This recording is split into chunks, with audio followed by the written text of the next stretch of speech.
একটা ভাঙা বাড়ির কোণে থাকত এক ছোট বিড়াল, আর পাশের রাস্তায় একা ঘুরে বেড়াত এক কুকুর।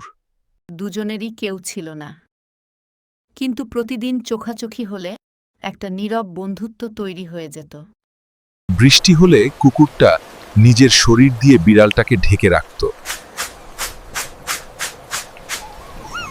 হয়েছি, আর বিড়ালটা খাবার পেলে অর্ধেক রেখে দিত তার বন্ধুর জন্য।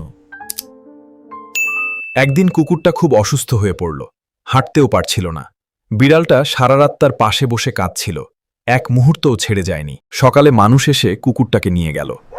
বিড়ালটা দূরে দাঁড়িয়ে শুধু তাকিয়ে রইল, চোখে জল, মনে ভয়। কয়েকদিন পর একটা পরিচিত ডাক শোনা গেল।